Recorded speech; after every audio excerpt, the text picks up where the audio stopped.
Hello everyone and welcome to LukeLore, a quick deep dive into a folklore topic where I share some of the stories from around the world that have piqued my interest.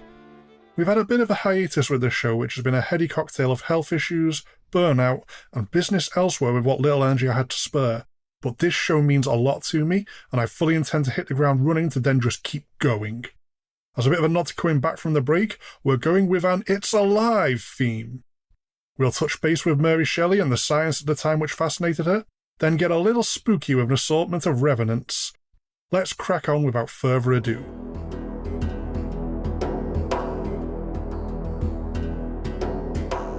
The life force of the modern Prometheus. We've touched upon Frankenstein before in LukeLore in the episode Dracula vs. Frankenstein, with more of a focus on some external influences, plus a cool story of a dragon. The classic story is back in the spotlight recently thanks to some controversy surrounding the new Guillermo Del Toro movie adaptation, with the help of some stunning lack of media literacy. Yes, the monster is sympathetic. Also, yes, Victor Frankenstein is the real monster of the story. Please do read the book if you want the original context, watch the new movie if you want to enjoy a new take on the material, or else anything in between. The tale is a classic for a reason.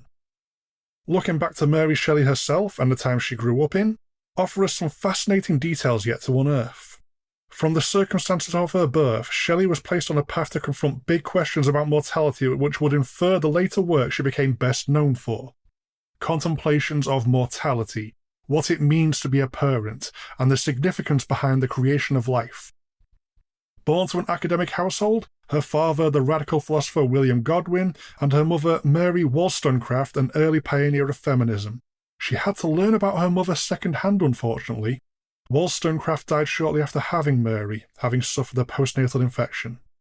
Having to connect to her mother through stories of the life she led, something else sowed the seeds of reanimation in the young yet-to-be author's mind.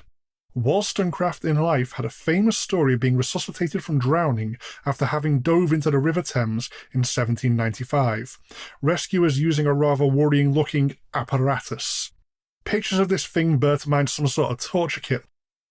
Developed in the latter half of the 18th century by the Worcestershire branch of the Royal Humane Society, it was a leather ball, a rubber tube, and a metal probe were connected to. The operator shoved the probe and accompanying tube into the airway before the leather ball was squeezed to fire air into the lungs, forcing the water out as well as shooting a breath in. There was then a collection of 3 stoppered glass bottles included in the kit. 1 for brandy and 2 for some assortment of stimulants, presumably for the patient, but instead maybe to steal the nerves of the operator. I myself would recommend sticking to CPR, medical science having come a long way, but as vaguely terrifying as the kit seems, it certainly did the trick for Mary the Elder, who would go on to have her daughter. I don't think there's any great mystery as to why a driving motivation for the fictional Victor Frankenstein is having lost his mother. This harsh reality is very likely to have been on the mind of Mary Shelley when she started writing about making life from death at only the age of 18. Shelley had plenty of other opportunities for inspiration from scientific progress. A friend of her father was one Humphrey Davy, a noteworthy chemist who did a lot of experimental work involving electricity. His chemical lectures were famous at the time, filling up lecture theatres with interested onlookers. A lot of the writings of Davy would inform the scientific elements of Frankenstein, Shelley having been an attendee as well as being in a position to get copies of the work directly from Davy himself. All of this, in a roundabout way, leads us to the frog pistol. I'm not sure if Davy had a frog pistol of his own, but he did work with electricity, and this was the kind of academic discourse, some would say madness, that would influence Mary Shelley with her unique position in a pre-internet world to absorb all of this information. There was some huge debate between contemporary philosophers as to what exactly powered life as it is known. 2 Williams led 2 factions of thought. A William Lawrence believed in a life principle that was just a function of the present parts, about as possible to separate from a living body as the egg is from a fully baked cake. William Abernathy instead believed in a literal spark, that external energy was added to a living being. Some bizarre practical experiments at the time would have stoked the flames of controversy. In January 1781, a surgeon called Luigi Galvani dissected a frog near a static electricity machine. Through sheer happenstance, via a metal scalpel, he managed to shock a severed frog leg, which in turn caused the leg to jolt. Now, the dismembered frog was very clearly no longer alive at this point, but the leg managed to move anyway. While Galvani didn't make the frog pistol itself, he would go on to spend years wiring up frog corpses to get them to move, something which includes rather interesting lightning rod experiments. Galvani would name the idea of animal electricity, the force that powers living creatures. A different scientist would make the frog pistol. Émile Heinrich Dubois-Reymond would take the initial experiments of Galvani and work upon a book called Investigations of Animal Electricity. To assist in these investigations, a very specific pistolet was needed, a strange device of wood and glass with some copper elements, all designed so anytime you needed the corpse of a frog to twitch, you could just zap it with the patented frog pistol. I don't know if any frog pistols are still a common thing in modern science or not. It hopefully became a curiosity of the past like the apparatus for resuscitating the drowned did. The frog pistol was relatively tame compared to what the nephew of Luigi Galvani got up to though, so buckle up for a gruesome turn. Giovanni Aldini would take his uncle's experiments to a whole new level. He would tour Europe to the horrified delight of curious onlookers, taking Galvani's experiments and applying them to the corpses of executed criminals. The chosen cadavers were a necessity rather than posthumous additional punishment. They were the only human remains at the time legal for experimentation. Aldani would insert metal rods at strategic points, then run electricity through the dead criminal. Accounts from a demonstration at Newgate Prison tell of quivering jaws, a clenched fist, a twitching leg, and one eye opening. Reanimation via electricity seemed very possible for a while there. Despite the varying amounts of horror successive experiments would result in, Galvani would be the one the field would come to be named after. His surname would become a verb for all things galvanic and galvanized within the fields of modern science and engineering.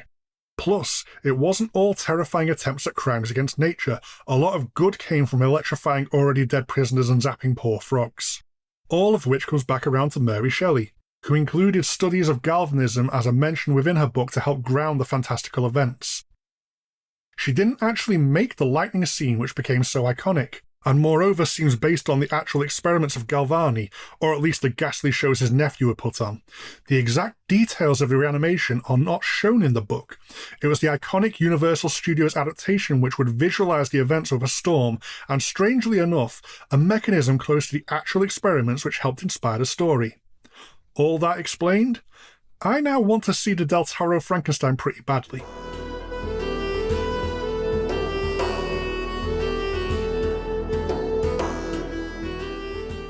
The Returning Dead. Frankenstein was the classic which became the basis of modern literary horror and a pioneer in science-based fiction, but it's not the first time humankind has been worried about a corpse discovering some new get-up-and-go. The monster of the novel was a reimagining of the older concept of a revenant, something once dead, now back up and about the place. This would typically be a terrifying event, think more flesh-eating ghoul than biblical miracle. A spirit can also be termed a revenant, the word coming from French, like a lot of words about ghosts are, quite simply meaning to come back, but it's a fear much more applied to physical bodies, belief in circumstances where the dead can return, or at the very least anxiety surrounding the possibility, is and always has been a common belief. We see this in the paranormal investigations today, with the focus very much being upon ghost hunting, but going back further leads to the physical threat being found all too real. Revenant graves are a common archaeological find, extending back to at least the Bronze Age. It's the term given to any grave where the action has been taken to make sure the dead stay where they belong. Sometimes it's a speculative designation. Decapitation and dismemberment can easily be the cause of death, but it can also be a posthumous ritual. Sometimes something more definitive gets the label applied, like slabs of rock not being a part of the burial itself but being laid upon the corpse in some way to pin it down. Any anti-vampire steps, such as being interred face down, being staked to the coffin, or decapitation traps set up just in case the body should sit up, would all come under the designation of a revenant grave. Historical writings from the 12th century even give examples of revenants causing chaos in communities, the incidents getting officially catalogued and needing to be addressed by the authorities. William of Newburgh's book Historia contains multiple accounts of British revenants. One man from York, known for what is simply recorded as evil conduct, which, while understated, implies a level of dedication to being a right git of a person, fled his home and started a new life with a new wife. Eventually coming to suspect her of infidelity, he was proven right when he hid in the rafters of their home to spy upon his wife and her young lover. This proved to be a bit of a Pyrrhic victory, as he fell through the bedroom ceiling, hurting himself so badly he managed only a few short days of agony before dying. Whether because he was a day-to-day evil enjoyer, or because his untimely death was so embarrassing, despite having a Christian burial no one believed he deserved, this man would go on to make his return from the grave. Emerging at night to the baying of hounds following behind, warning of his passing, townspeople soon learned to lock themselves in after sundown because this was one violent asshole of a corpse who would beat anyone it crossed paths with black and blue before shambling off in search of a fresh victim. This led to more than one death before the town turned into an angry mob in response. Armed with any digging implements they could grab, the crowd was surprised to find the corpse of the damned man only under a few scarce inches of grave soil, as opposed to being the 6 foot under it was first left. The corpse was also a bloated, disgusting mess, oozing every vile substance you could care to mention like a corpulent tick. They dragged it out and built a bonfire to cremate the remains, only it wouldn't seem to burn. One individual suggested they had heard the heart would need removing before a revenant would burn, so the side of the corpse was smashed open with a shovel and the rancid heart got pulled out and torn to pieces. Whether this was some true old lore, or the corpse dried out during this gruesome spectacle, this particular evil dead returned no more. Another such story from Historia, and Newberg promised he could recall these tales to no end, had a less threatening yet still disturbing example. A recently deceased husband began to return to his wife's bedchamber, and for 3 nights in a row she would wake up under the crushing weight of the corpse atop her. After the 3rd night, perhaps from living memories fading, the corpse would turn up to do the same to nearby family and neighbours. It didn't seem like an active attack, but it was hardly a fun surprise, and the crushing dead weight was a risk to the still living, not to mention how unhygienic the whole affair was. The former husband even began to be spotted going for a walk in the daytime, although he seemed able to find his crypt again when he was done, as checking upon his resting place would find the corpse back where it belonged when it wasn't actively being a menace about the place. The Bishop of Lincoln intervened to stop the problem, writing a letter of absolution that was rested upon the corpse, after which resealing the crypt worked for a final time, much to the relief of the worried village. This wasn't just England being weird at our time, everywhere got to join in. In Wales, historian Walter Mapp recorded that a man known as Wicked in life was supposed to have reanimated after death, wandering the streets at night, calling out the names of the residents of Hereford, who would then go on to die from sickness 3 days after they got called out by the revenant. The village wrote to Bishop Gilbert Foylat for help, who wrote back that they should dig the suspected body up, cut off its head with a spade, sprinkle it with holy water, then bury it again. I presume that worked. It seems to be the end of the story. We see here 3 completely different answers to dealing with an evil returning from beyond the grave. Well, 2 and a bit kind of evil. One of them seemed innocent-ish. Burned after removing a cursed heart that was bestowing wicked asbestos powers. Given absolution so they may rest, and decapitation followed by a blessed reinterment. How worried should we be about what was going on 900 years ago? Were these people not quite dead yet? Modern medicine and embalming techniques taking care of the problem now? Newberg was quoted as saying that attempting to record every incident would be an undertaking beyond measure laborious and troublesome, and speculated the rise in revenant activity was a warning to posterity. So was it just a random zombie apocalypse everyone took in their stride until it kinda stopped on its own? Probably nothing to worry about. Before our next section, quick ad break. Returning from around the world. It wasn't just the British Isles seeing the dead return from their graves, although I remain worried about how common it was here for a while. Beginning in Portugal and then carried across to Brazil as well as anywhere else the Portuguese settled, is the story of the corpo seco, also known as an unhudo. This is a restless corpse doomed to roam the earth after death, as they were rejected by both God and the devil. Sounding a little like the story of Stingy Jack from Ireland, that one leading to the use of jack-o'-lanterns to keep the wandering spirit away, only this being a physical version. That being said, there is also a spirit equivalent, which is still somewhat anchored to the body, as a corpo secco resulting in something similar to a ghost is known as a bradador. Having committed a truly unforgivable sin in life, the individual becomes rejected by heaven, hell, and the very earth itself, being forced to wander without respite. A corpo secco is pretty easy to spot. The name roughly translates to dry body, which is pretty on the nose. Their form has withered away to only shriveled, leathery skin over bone. Their hair and fingernails continue to grow in an ever-expanding mess. I've also seen some mention of a corpo secco being what happens to a child who refuses to listen to their parents, which seems a bit harsh, but is arguably instructive in a fairy tale bogeyman kind of way as a deterrent to bad behaviour. Further stories may split the difference on the two extremes, warning that he who hits his mother will keep his hand dry, the curse-worthy sin being should you hurt the one who gave birth to you. Supposedly Judgment Day will allow the wandering cults to finally rest, but until then not even rot will take them. The unnatural dried out form is stuck like that. In some tales they seem similar to a vampire. A corpo secco will be attached to a specific tree as opposed to wandering freely. If a living person is foolish enough to come close to this tree anchoring the cursed revenant to this world, it will jump down upon them and suck their blood to sustain itself. Without fresh blood, this variant will eventually perish, or at least wither to the point of becoming unable to attack anyone anymore, trapped, immobile, to await the end of the world finally freeing them from their torment. There isn't too much available in English for me to dig up here, but this tale seems to be a pervasive enough aspect of Portuguese folklore that these damned and doomed undead make their way into plenty of pop culture. As a part of their never-ending roaming, the corpo secco shamble their way into quite a lot of books, movies, games, and some pretty awesome art.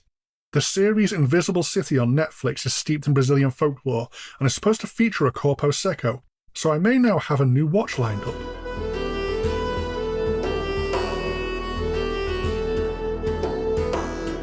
Stourbridge's famous ghost.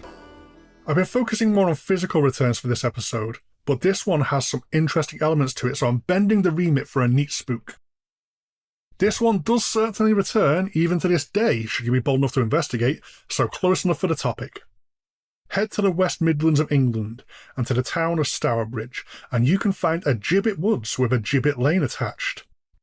A gibbet is a metal cage suspended from a wooden post or other pole, where a corpse is displayed until it rots away, metal hooks embedded into the meat of the carcass, forcing it to stand as a warning to the living who witness it, until nothing but bone remains.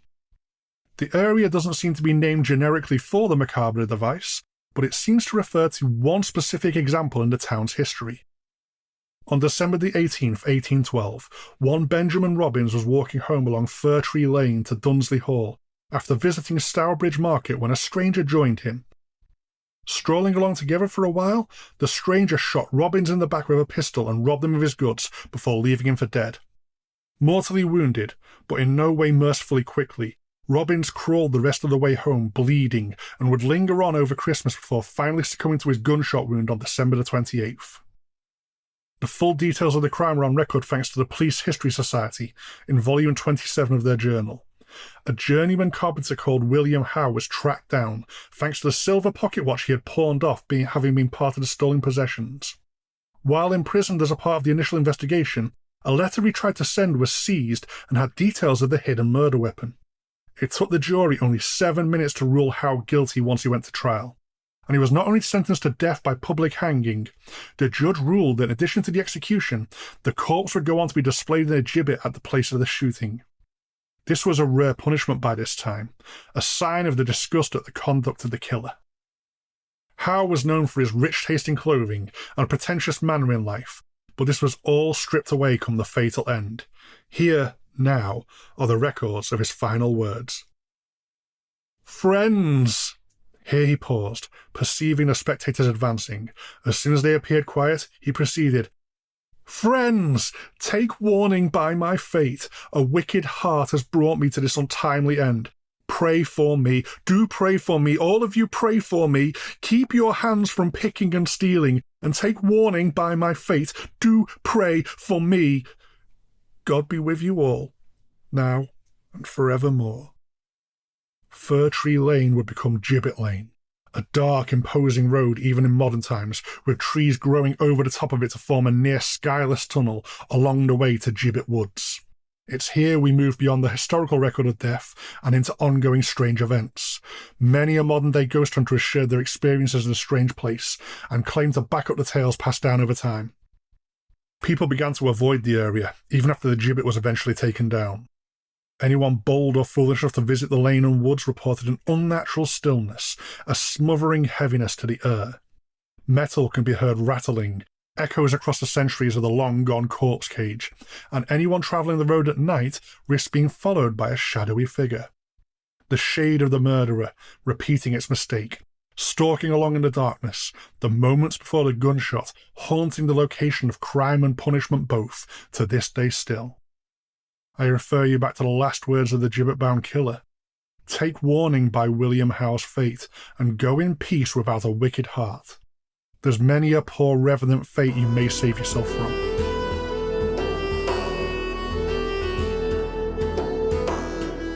Well, it's alive, and so once more is LukeLore. I've had a strange 2025, not that anyone hasn't. My health went even weirder than usual, although I seem to be much better now. Not to overburden you with details, but I'm a newly diagnosed type 2 diabetic, and I was an undiagnosed one for some months, which led to my energy frequently crashing. Film work has been going great in the background though, and I have some exciting news to share very soon on that front. I also have a few guest spots on other podcasts to watch out for, all part and parcel of my own personal revenant moment. These will be shared about online as they come out. LukeLore is a Ghost Story Guys production. If you do want to contact me, there's a show's dedicated email, lukeloregsg@gmail.com, and the general show email, ghoststoryguys@gmail.com. Both myself and the main show are really easy to find on Facebook and other socials if you want to make day-to-day contact, as well as that very active Instagram account a lot of the community gets involved with. If you want to support the show directly, check out our Patreon at patreon.com/ghoststoryguys. We do have LukeLore merchandise available at the Ghost Story Guys online store. Feel very free to show off any you get online. We have an ongoing push to promote LukeLore more, and the dedicated Facebook group for the show is pretty active success if you want to come join us over there. As ever though, the absolute best thing anyone can do to support the show is to give it a listen. Share this around if you think you may know someone who may be interested. Leave a review if you get the chance to help signal boost me more, and most of all, I simply hope you enjoy what I'm doing here. Goodbye for now.